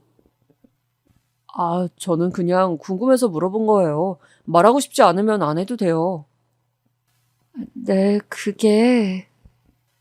그런데 그때 문득 내가 어떻게 여기까지 오게 됐지 생각하게 됐습니다. 분명 처음엔 1년만 일하자고 다짐하고 들어온 것이었는데 이제는 늪이 되어 빠져나가지 못하고 있었습니다. 왜인진 모르겠지만 그 순간 눈물이 나기 시작했습니다. 여기서 일하는 제 스스로 가엾거나 하여 흐른 눈물은 결코 아니었습니다. 스스로에 대한 연민과 동정이 아니라 제 삶이지만 놓아버리고 불행한 삶을 자초해 살고 있는 것에 대한 후회와 자책이었죠. 남자 손님은 제가 갑자기 눈물을 쏟자 자신이 더 놀라 당황해했고 미안해했습니다. 제가 괜한 질문을 한 것 같네요. 미안해요. 아니에요, 아니에요. 서로 대화를 마무리하고 술이나 털어넣으려 했지만 어쩐 일인지 남자는 우는 제 얼굴을 닦아주며 이야기를 해보라 재촉했고 저는 천천히 살아온 이야기를 털어놓게 되었어요. 처음이었습니다. 누군가에게 살아온 인생을 그리도 허심탄회하게 말했던 것은 그렇게 무언가를 내려놓듯 이야기를 풀기 시작하자 어느새 제 마음도 가벼워졌고 정리가 되는 느낌이었어요. 덕분에 저는 가게 관리자에게 이번 달까지만 일하고 나가겠다고 말했습니다. 아유, 정말이야? 너 지금 젊고 이쁜데 돈 더 벌지 그래. 아니에요, 언니. 저 그만둘게요. 아, 그래 뭐. 네가 그렇다면 어쩔 수 없지. 언니는 아쉽다는 듯 입맛을 다셨지만 이미 결심을 굳힌 상태였습니다. 거기까지였으면 얼마나 좋았을까요? 어느 날부터 그 남자가 선물 공세를 하더군요. 작은 목걸이부터 팔찌까지 제 생각이나 샀다며 선물을 주는데 솔직히 마음이 뛰기 시작했어요. 누군가 저에게 관심을 표하고 진지하게 만나고 싶어 한다는 점이 제 마음을 사로잡았습니다. 유정 씨가 하면 이쁠 것 같아서, 유정 씨가 좋아할 것 같아서. 그런 말들은 제게 너무나 유혹적이었습니다. 그간 일만 했지 딱히 연애는 하지 않았는데 이런 남자라면 만나고 싶다는 생각이 살며시 들었어요. 물론 술집에서 만난 남자와 아가씨, 남들에게 어떻게 보일지 압니다. 아마도 더럽고 추저분한 일로 보이시겠죠? 어차피 가게에서 나올 신분이었기에 더 이상 아가씨도 아니었고 그 남자 또한 제게 어쩌다 한번 들린 가게라고 했기 때문에 철석같이 그 말을 믿었어요. 그리고 돌이켜보면 당시 저는 누군가가 한없이 주는 애정이 그립고 지독하게 간절했습니다. 서로의 마음을 확인한 이후 저희의 관계는 순식간에 진전되었습니다. 남자는 제게 너가 가게에서 나오면 우리 결혼 전제로 만나보자 라고 말하였고 저도 그러기로 했죠. 하지만 이 모든 것이 허구이자 거짓이라는 걸 알게 되었던 건 가게에 나가던 마지막 날이었습니다. 참 기묘하죠. 그 마지막 날 이런 폭탄 같은 일이 터져버렸으니까요. 어느 날 가게 밖에서 누군가의 고함 소리가 들리더니 갑자기 어떤 여자가 제가 일하던 방으로 걸어와 머리채를 휘어잡더군요. 이 미친년아, 어디 할 짓이 없어 유부남을 꼬셔? 이 더러운 거사. 너 내가 상간녀로 고소할 거니까 그런 줄 알아. 무슨 말씀이세요? 상간녀라뇨? 너 때문에 내 남편이 우리 애 학원비부터 집안 돈까지 다 털었어. 알아? 알거지 되게 생겼다고. 그제야 알았습니다. 제가 만나던 남자가 유부남이었으며 제 환심을 사기 위해 준 선물은 자식 학원비와 생활비를 훔쳐 마련한 것이라는 걸. 그 순간 얼마나 순진무구한 꿈을 꾸고 있었는지 혼자만의 환상에 젖어 있었는지 알게 되었습니다. 정신은 망가져 버렸습니다. 고장난 기계처럼 또다시 말입니다. 처음이자 마지막 사랑이라 믿었던 그 남자가 사기꾼이었단 사실은 크나큰 상처가 되었습니다. 하루 종일 술을 퍼마시며 일도 나가지 않고 집에만 틀어박혀 있었습니다. 커튼을 모두 닫고 어둠 속에서 몸을 웅크리고 있을 때가 가장 편했어요. 그런데 제가 잃은 건 사랑뿐만이 아니었어요. 바로 돈이었어요. 그 사람이 진지한 만남을 약속하며 급하게 돈을 넣어야 해서 그러니 제게 3천만 원을 빌려달라고 하였는데 다음날 바로 갚는다고 했기에 아무 의심 없이 빌려주었습니다. 그때만 해도 대단한 사업가인 줄 알았기에 못 받을 리도 없다고 생각했죠. 하지만 그 남자가 순식간에 증발하면서 믿고 준 돈 역시 찾을 길이 없었습니다. 부인 말에 따르면 그 남자 도박에 중독되어 있었다고 하더라고요. 그때쯤 되니 알게 된 어떤 사실 하나 놀랍게 느껴지지도 않았어요. 속은 제 자신이 정말 바보 같을 뿐이었죠. 저는 다시 고시원으로 들어갈 수밖에 없었습니다. 모아놓은 돈도 바닥나 버렸고 그나마 친한 언니에게 빌려 몸 누울 곳을 찾았는데 고시원밖에 없더군요. 처음엔 죽을까 생각했습니다. 어차피 살아봤자 의미 없는 인생, 이대로 죽는 게 세상에 도움이 되겠다 생각했어요. 하지만 경악할 만한 일은 그 다음에 일어나더군요. 그 남자가 제 명의로 대부업에 돈을 빌린 거예요. 네, 사채업자에게 제 이름을 대고 돈을 빌린 것이죠. 도박판에서 벗어나지 못했는지 엄청난 돈을 제 이름 대고 빌려놓고 갚지 못하자 도주한 것이었습니다. 경찰에 그 사람을 신고하여 찾아보려 했지만 하늘로 솟았는지 땅으로 꺼졌는지 알 수도 없었습니다. 심지어 제 머리를 뜯은 여자를 찾아갔지만 그 여자는 어딜 여기 들어올 생각을 해 하며 물 한 바가지를 퍼부어 내쫓더라고요. 세상에 이런 망연자실할 일이 또 있을까요? 남자 잘못 만나 패가망신한 꼴이었습니다. 사채업자들은 시시때때로 돈을 내놓으라며 협박했어요. 2주에 한 번씩 올 건데 돈 현금으로 내놔, 알겠어? 안 내놓으면 알지? 네가 더 잘할 거야. 무서웠고 방법이 없었습니다. 또다시 술집으로 들어갈 수밖에요. 죽어도 가고 싶지 않았던 지옥 속으로 스스로 발길을 돌릴 수밖에 없었죠. 차라리 이대로 죽었으면 좋겠다고 생각하며 교통사고라도 났으면 좋겠다고 생각하며 그렇게 일을 했던 것 같습니다. 유정아, 너 요즘 상태가 많이 안 좋아 보이는데 괜찮아? 오늘 아무것도 안 먹었잖아. 여기 떡볶이라도 좀 먹어. 그나마 저를 걱정해 주었던 같이 일하던 언니 한 명이었는데 언니마저 없었다면 저 세상길로 이미 들어섰을지도 모릅니다. 언니도 남편의 사채 빚을 갚느라 비슷한 처지에 있었던지라 제 입장과 심정을 그 누구보다 이해해 주었어요. 그렇게 언니에게 하루하루 기대며 살아가고 있던 어느 날이었습니다. 가끔 술집으로 와 돈을 받아가던 사채업자가 이번엔 다른 사람으로 바뀌어 있더라고요. 그게 그분과의 첫 만남이었습니다. 안녕하세요. 저 새로 오신 분인가요? 돈이나 주십시오. 네, 여기 오늘자 돈이요. 나머지 돈은 2주 후 28일에 또 드릴게요. 별말은 없었지만 어쩐지 험악하게 생긴 인상이 꽤나 사람을 겁먹게 했어요. 거기다 덕지덕지 있는 흉터에 문신에 언니도 그 남자를 보고는 괜찮겠어 하며 걱정을 할 정도였죠. 하지만 그 남자는 조금 이상한 사채업자였습니다. 이런 말하면 안 믿으시겠지만 채무자를 위하는 사채업자라고 해야 할까요? 아니면 인간적인 사채업자라고 해야 할까요? 언젠가 한 번은 이런 일이 있었는데요. 어느 날 제가 손님과 조금 시비가 붙은 일이 있었습니다. 이런 일은 보통 일어나지 않지만 너무 많이 취해 택시를 불러드리려고 나왔는데 집에 안 간다며 난동을 피우는 거예요. 야, 내가 안 간다는데 네가 왜 말려? 아까는 집 가신다고 했잖아요. 이제 그만 들어가세요. 이년이 어디서 훈계질이야? 야, 너같이 술집에서 일하는 애들이 밖에서 만나면 감히 날 쳐다볼 수나 있는 줄 알아? 여기니까 내가 말상대 해주는 거야, 어? 아냐? 아냐고! 말 그대로 개진상이었습니다. 그 뒤로 온갖 말이 쏟아져 나왔죠. 천박한 것 주제에 사람을 뭘로 보고 그러냐. 주제를 알라. 내가 너 잘리게 만들어주겠다. 아무리 내 직업이 밑바닥이라지만 정말이지 못 들어줄 말이었습니다. 그런데 그때였어요. 제가 대꾸하지 않고 가만히 노려보고만 있자 그 진상 손님의 손이 번쩍 올라가더라고요. 순간 저도 모르게 눈을 감고 팔로 몸을 감쌌어요. 근데 아무 일도 일어나지 않더군요. 눈을 슬쩍 떠보니 조금 놀랄 광경이 펼쳐졌습니다. 그만하고 갑시다. 아이씨, 너 뭐냐? 가라고, 이제. 할 만큼 하지 않았어요?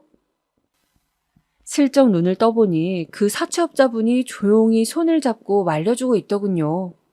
진상 손님도 그 사채업자의 험악한 인상에 조금 위축이 되었는지 침을 퇴 뱉곤 더러워서 안 온다며 물러가더군요. 그제야 살았단 생각이 들어 일단 그 사채업자분에게 감사 인사를 드리려고 다가갔어요. 근데 제가 인사를 드리기도 전에 몸 조심하세요. 그래야 돈도 받을 수 있으니까 하곤 획 가버리더라고요. 아무튼 조금 이상했습니다. 보통 사채업자들이면 채무자의 돈을 어떻게 하든 받아내기 위해 위협하고 일부러 센 척하는 사람들이 대부분이었는데 이 사람은 어딘지 사람이 나빠 보이는 느낌이 아니었거든요. 그렇게 지내던 어느 날이었어요. 가게 앞에 있는 사채업자에게 갚아야 할 금액을 건넸는데 액수를 확인한 사채업자가 갑자기 이런 말을 하더군요. 정병수 씨랑은 무슨 관계였습니까? 정병수, 절 등쳐먹고 간 사기꾼 이름이었죠. 사실대로 말해야 하나 고민하다 그대로 털어놓았습니다. 제가 빌린 돈 아니고 내 개인정보로 감쪽같이 날 속여가며 돈을 빌린 거라고.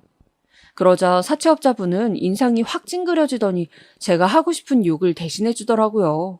쓰레기 같은 놈이라면서요. 근데 쓰레기 같은 놈 맞아요. 근데 어쩔 수 없어요. 그 돈 안 갚으면 제가 위험해지니까.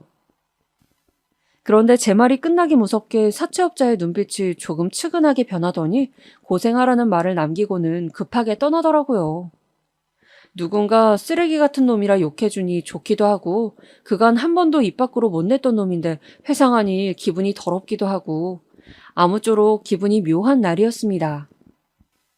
그런데 사채업자란 사람이 그 뒤론 저를 챙겨주기 시작했어요. 어느 날은 일하던 가게를 보더니 이런 말을 하더라고요. 일할 가게가 여기밖에 없는 거요? 아님 여기가 좋은 겁니까? 더 좋은 조건에서 일할 수 있을 것 같은데 왜 하필 진상들 많은 데서 일하냐는 말인 것 같았습니다. 머뭇거리자 갑자기 명함 하나를 건네주더라고요. 내 친한 형님이 운영하는 곳이니 여기보단 나을 겁니다. 말해두었으니 가보세요. 네, 감사합니다. 한번 가볼게요. 알아보니 여기보단 정말 환경이 더 낫더라고요. 그렇게 저는 그 사채업자분이 일하는 가게로 직장을 옮기게 되었고 조금 더 편하고 돈도 더 잘 벌리는 환경이라 전에 일하던 곳보단 훨씬 수월하게 일을 할 수 있게 되었습니다. 채무자의 직장까지 손수 알아봐주니 직업정신이 투철하다고 해야 할지 아무튼 그 뒤론 조금 더 크게 돈을 갚아나갈 수 있었습니다. 그런데 하나 이곳엔 안 좋은 점도 있었습니다. 여자들 간의 기싸움이 너무 심해 그게 좀 부담스럽더군요. 일부러 제 화장품을 으깨거나 부수는 사람도 있었고 얼굴에 담배 연기를 뿜으며 기를 잡으려는 사람도 있었고요. 허나 저도 그 당시엔 나이가 적지 않았기에 밀리지 않았습니다. 갚아야 할 돈이 산더미인데 이런 것에 하나하나 스트레스 받을 순 없었죠. 그렇게 굳세게 마음을 다 잡고 일을 해나가고 있었을 때 열심히 일했던 거와 별개로 저는 얼마 못 가 쫓겨나고 말았습니다. 지금 생각해도 어처구니 없는 일이었는데요. 어느 날 가게가 한번 뒤집어진 일이 있었습니다. 다름 아닌 손님의 목걸이가 없어진 것이었는데요. 고가의 명품 목걸이였고 CCTV를 찾아봐도 범인이 누구인지 알 길이 없었어요. 그러던 중 갑자기 같이 일하던 아가씨가 관리자에게 저를 가리키며 전현이 가져갔어. 확실해요. 제 가방을 뒤져봐야 된다니까? 하더라고요. 그 말에 손님 역시 이봐요. 당장 가방 내밀어봐요. 하며 저를 의심하더군요. 평소 친분이 있었던 손님이 그렇게 나오니 황당하기도 하고 화도 나더라고요. 이런 곳에서 일한다는 이유로 무시하는 건가요? 뭔가요? 하지만 저야 숨길 게 없었으니 비웃으며 당당히 제 핸드백을 내밀었죠. 근데 핸드백을 뒤적거리던 관리자의 손에선 그 고가의 목걸이가 나오고 말았습니다. 네, 목걸이가요. 분명 그 여자와 손님이 짰든 그 여자 혼자 짰든 일부러 판이 짜여진 게 분명했어요. 하지만 당시엔 저도 얼떨떨해 할 말을 못하고 서 있었습니다. 아, 내가 이럴 줄 알았어. 이 도둑년아. 손님은 제 뺨까지 쳤고 당장 저를 내보내라고 난리가 났고요. 그런 일이 있고 나자 저는 가게에서 쫓겨나게 되었고 그 어디든 발을 붙이지 못하게 되었습니다. 도둑년이라는 낙인이 찍힌 채로 말입니다. 이젠 정말로 가게에 나가지 못하게 되자 돈을 갚을 길도 막막해졌고 급하게 작은 자취방으로 집을 옮겼지만 몇 달이 지나자 당장 먹을 물도 쌀도 떨어져 갔습니다.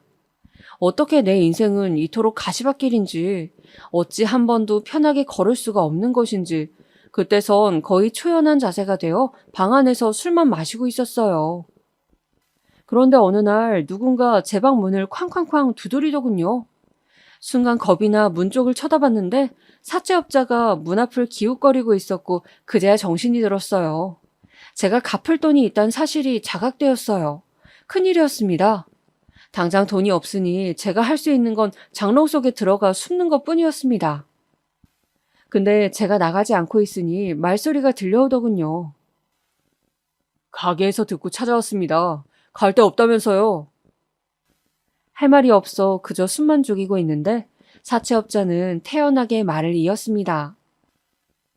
도망치거나 죽을 생각은 행여나 하지 마세요. 그랬다간 죽어도 끝까지 쫓아가 돈 받을 거니까. 몸이 부들부들 떨렸습니다. 협박의 공포가 저를 압도했어요. 그리고선 한참 있다 사채업자는 사라졌습니다. 저는 밤이 돼서야 갔나 해서 문을 빼꼼히 열었어요. 근데 문 앞엔 예상치 못한 것들이 놓여져 있더라고요. 바로 커다란 쌀과 김치, 각종 반찬이었어요. 뭐지 싶어 두리번거렸는데 그 사람은 이미 사라져 물을 곳도 없었죠. 쌀을 힘겹게 이고 지고 들어왔는데 마침 쪽지 하나가 톡 떨어졌어요. 거기엔 돈이라는 글자가 적혀 있었어요. 그런 험악한 말을 던지고서 쌀을 주니 어이가 없기도 하고 어떻게 해석해야 할지 난감했습니다. 어쨌든 그렇게 다음 한 달은 그 사람이 준 쌀로 어찌저찌 버티었습니다. 그러면서 힘을 내어 일자리도 찾게 되었죠. 이번에는 다른 일을 했어요. 술집이 아닌 시내에 있던 순댓국밥집이었습니다. 12시간 동안 일하는 주방 일이었지만 그나마 이거라도 해야 돈 갚을 길이 보여 선택했어요. 일하는 동안 몸 여기저기가 아파왔지만 다행히 식당에서 일하는 동안은 사람 문제로 골머리 썩을 일이 없어 좋았어요. 주방 이모들도 나이가 지긋하신 사장님도 모두 착하신 분들이었습니다. 저를 딸처럼 여겨주시며 식사도 잘 챙겨주셨고요. 그 바람에 깡마른 몸매였던 저도 어느새 살이 두둑이 올라왔습니다. 일이 힘들어도 사람이 좋으면 이렇게도 일할 수 있구나 하는 깨달음도 얻었고 생전 처음 느껴보는 따뜻함이 부담스럽지 않고 참 좋았습니다. 내 인생에 처음으로 볕이 드는 기분마저 들었죠. 하지만 걱정이 되었습니다. 술집에서 일하면서 버는 돈에 비하면 턱없이 적은 돈이었으니까요. 그래서 사채업자를 만나기 일주일 전부터 걱정이 되더라고요. 아가씨, 무슨 일 있어? 얼굴이 왜 이리 안 좋아? 아니에요, 아무것도. 왜 그래? 무슨 쫓기는 사람처럼 얼굴이 창백해. 짐짓 아무것도 아니라며 둘러대었지만 심장이 쿵쿵 뛰고 있었어요. 마침내 사채업자를 만나는 날 저는 수만 번 연습한 말을 겨우 내뱉었습니다. 저 사실 술집이 아니고 이번엔 식당에 취직을 했어요. 그래서 앞으로는 갚을 수 있는 돈이 줄어들 것 같아요. 다만 무슨 일이 있어도 돈은 꼭 갚을 테니 한 번만 지켜봐 주시면 안 될까요? 꼭 갚겠습니다. 다 갚겠습니다. 부탁드립니다. 애걸했습니다. 비참했지만 이렇게 애걸하는 수밖에 없었죠. 근데 무릎을 꿇고 우는 저를 조용히 지켜보던 그 사람은 조금은 따뜻하게 느껴지는 말투로 그러더군요. 갚기만 하면 됩니다. 액수는 상관없습니다. 네? 정말요? 괜찮아요? 이번 달은 특히나 첫 주를 쉬고 일해서 돈이 더 비는데. 괜찮으니 몸 관리나 잘하세요. 그럼 난 이만 갑니다. 네, 감사합니다. 정말 감사합니다. 당연히 절대 안 된다고 술집으로 돌아가라 으름장을 놓고 집안 물건이라도 부술 줄 알았는데 놀랍기도 하고 다행스러운 마음에 가슴을 쓸어내렸습니다. 이제야 숨 쉴 구멍이 트이는 기분이었어요.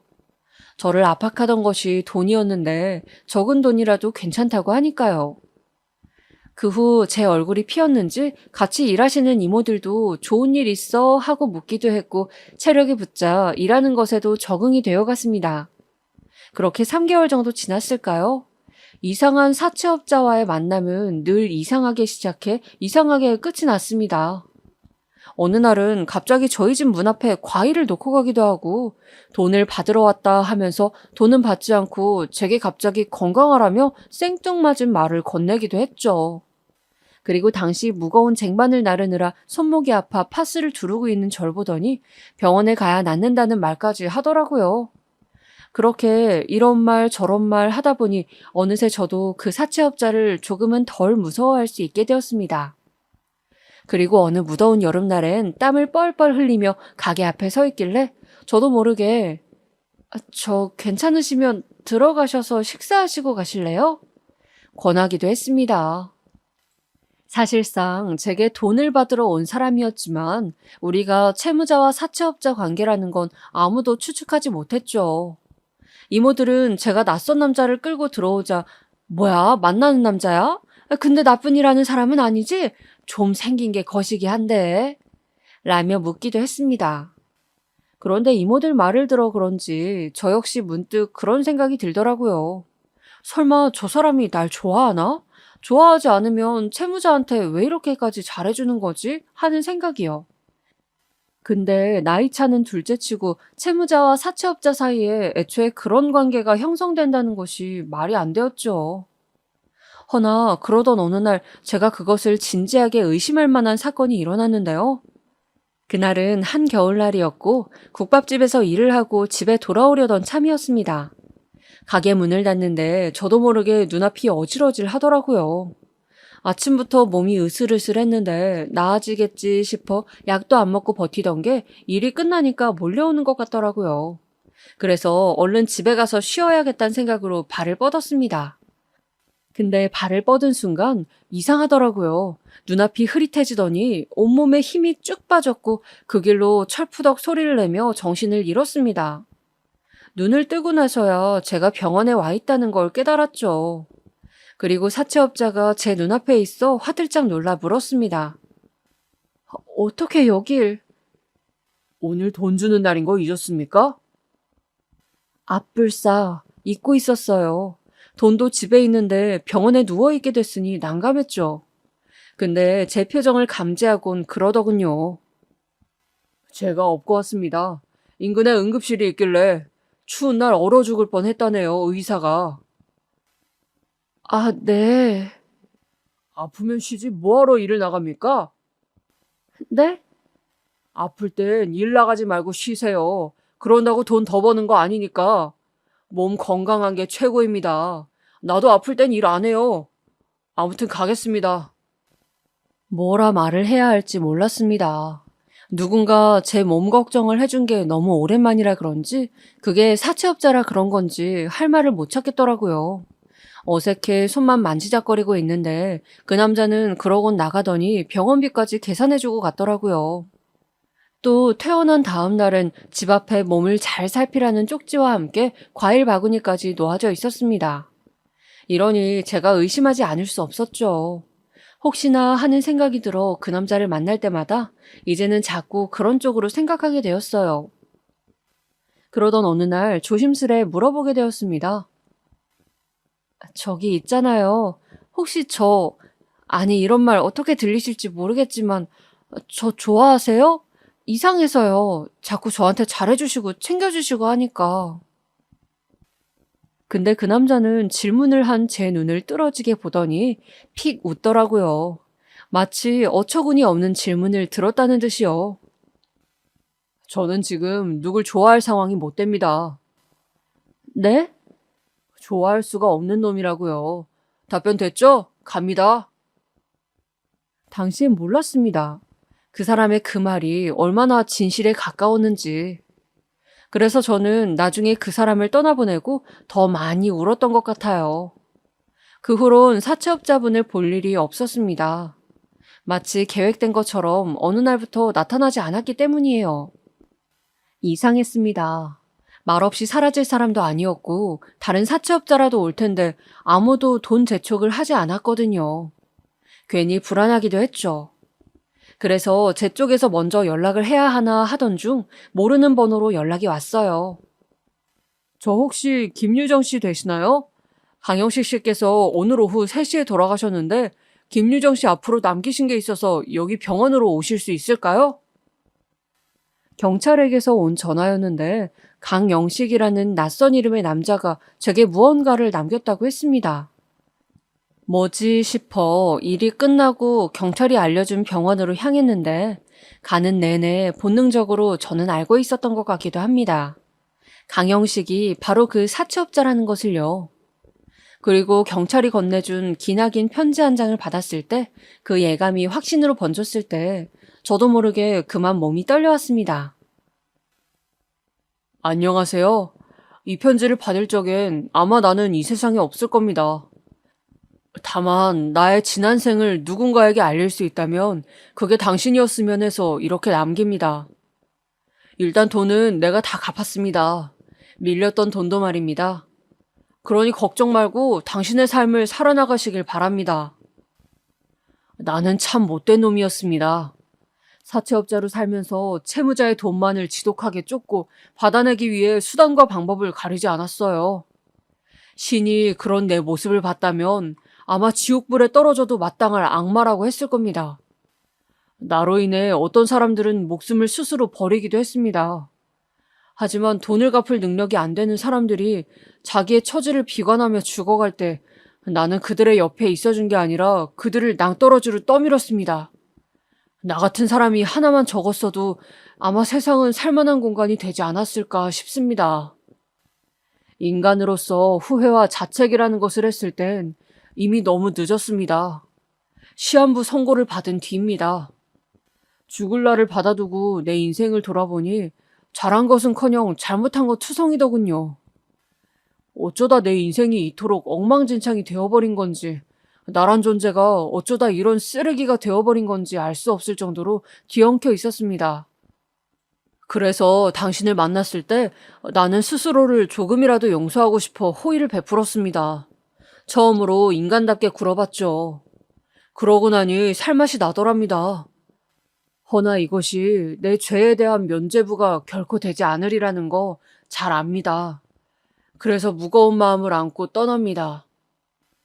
마지막으로 지금껏 고달프고 힘든 삶을 사셨을 채무자님, 앞으로의 인생은 그 누구보다 당당하게 그리고 빛나게 사시길 바랍니다. 그게 내 마지막 소원입니다. 또 송구스럽지만 한 가지 부탁을 드리고자 합니다. 저로 인해 목숨을 던지셨던 분들, 그분들의 가족을 찾아가 이 돈을 건네주셨으면 합니다. 그리고 차마 죽어가는 제 얼굴 내놓고 말하지 못함을 이해하시고 죄송하다는 말씀 전해주신다면 정말 감사하겠습니다. 왜 우는지 스스로도 이해할 수 없었지만 저는 눈물이 많이 났습니다. 왜였을까요? 저만큼이나 불행하고 가여운 삶을 살아왔다는 생각에 동질감을 느껴서였을까요? 진심 어린 마음으로 뉘우치는 이 남자의 마지막 모습에 어떤 소외를 느껴서였을까요? 무엇이 됐든 간에 저는 이 남자에게 받은 선의를 조금이라도 돌려드리고 싶었습니다. 그래서 장례부터 알아보았어요. 물어보니 가족인 아들이 부모의 시신 인수를 포기하여 무연고 장례로 넘어가게 될 것 같다고 하더라고요. 그럼 제가 그 장례 비용 댈게요. 저도 처음 치러보는 누군가의 장례였지만 이번 달 받은 월급으로 작게나마 치러드릴 수 있을 것 같아 급하게 전화를 돌렸고 빈소를 마련했습니다. 고인의 사진을 구할 방법이 없었기에 망설이고 있었는데 다행히 아들과 연락이 닿아 사진도 마련할 수 있었어요. 고인의 아들은 장례식장에 나타나지 않았습니다. 조문객들도 거의 오지 않았어요. 몇 사람 오더라도 제가 누구인지는 알 수가 없었죠. 그저 저와 그 사람은 채무자와 사채업자 딱 그 관계였으니까요. 그리고 장례가 끝난 후엔 고인의 부탁을 들어주기 위해 생을 떠나신 사람의 가족분들을 찾아다녔습니다. 주소지가 옮겨져 연락이 닿지 않는 분들도 계셨지만 다행히 한 분은 찾을 수가 있었는데 문을 두드리자 반지 앞방에 살고 계신 여자분이 나오셨는데 뭐라 말해야 할지 모르겠더라고요. 망설임 끝에 겨우 입을 뗀 것 같습니다. 저 강영식 씨가 이 돈을 남기셨습니다. 그리고 죄송하다는 말씀 전해달라 하셨습니다. 강영식 씨가 누구죠? 아, 대부업체에서 돈 빌린 적 있으시죠? 돈 받으려고 쫓아다녔던 사채업자분이신데. 그 인간이요? 왜 이 돈을 준답니까? 내 남편 죽으니까 이제야 미안함이 좀 생겼나요? 그렇게 질기게 돈 받을 땐 언제고? 저 세상을 떠나셨습니다. 방금 장례 치르고 돌아오는 길입니다. 제 말에 그 여자분도 조금 놀란 듯 할 말을 잃고 제 눈동자만 빤히 쳐다보았습니다. 그러다 얼른 봉투를 쥐어드리고는 받아주시면 감사하겠습니다 라는 말만 남긴 뒤 재빠르게 돌아섰어요. 사는 형편이 많이 힘드신 건지 외면하시진 않으셨지만 그럼에도 남편 잃고 살아가시는 여자분의 얼굴은 머릿속에서 떠나기 힘들었습니다. 그리고 남은 돈은 강영식 씨 이름으로 모두 기부를 했습니다.